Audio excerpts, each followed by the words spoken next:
Cocky corn aka bush fowler style, diaspora style. If you dey bush, you know, so cook cocky corn, you know, easy because the corn you overgive water. You see the plant from dongo. But I remember me and my sister top day Oklahoma. Try well just come and try to cook cocky corn. Only water, play the normal style. Only water, put the oven, you need it done. We suffer so that day we just throw away the cocky corn.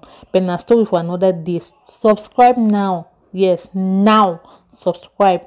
Don't forget to press that bell button so that when I post video, you go know it go get hot for this channel. So subscribe. As I talk, the corn just dey. Una see the corn now. Even if we buy the organic corn, it still get water.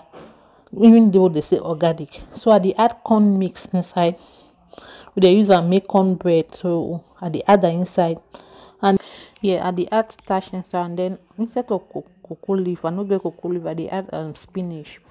I dey add onion, just small, na be optional, and then pepper, maggi, salt, country onion. I like to add country onion inside red oil chop because it give am that I don't know, it give am some different country onion jug a different taste inside red oil.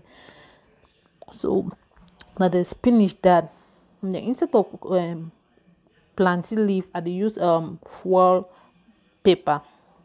Yes, I don't put the foil paper the same as you put plantain leaf on top pot before you cook. I don't put foil paper. Now pan that and spoon I go ready for mix am. So now the corn that I don't blend, I never even put water when I blend am. When I say as the corn get water, corn for you over get water. So I need to over blend the corn. I still need to fill that fresh corn inside my cookie corn.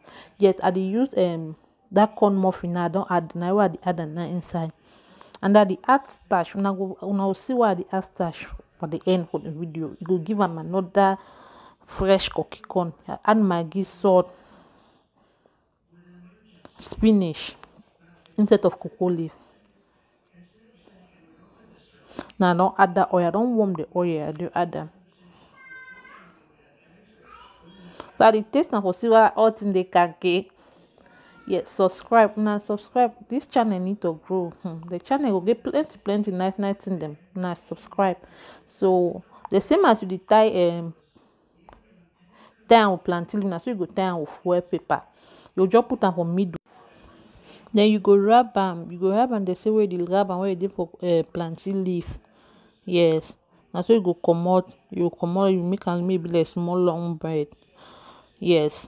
The same as you put leaf for inside pot before you want to put the cookie corn. So you put foil paper for inside. Yes.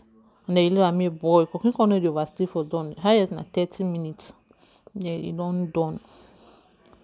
Yeah, when I set the cookie corn don't come out. The two way I need to put na fufu corn for inside now because I don't want that make it strong. Cookie corn get to soft because na fresh corn it get to soft. Now why that they add starch inside because I don't want that make it strong. If you just take na fufu corn, add that inside the corn, it go just strong. And I know normally cookie corn no strong. Fresh cookie corn, that fresh one they sell during rainy season time. That's why they come out. It is soft. Yes, it no get too strong. It get too soft. Now whether they add starch, if you add small starch there, you'll see as it go come out natural. You did it with chop that cookie corn for road. That one the other mommy they sell am for market for Saturday market. They don't put on top their head fresh cookie corn, fresh cookie corn.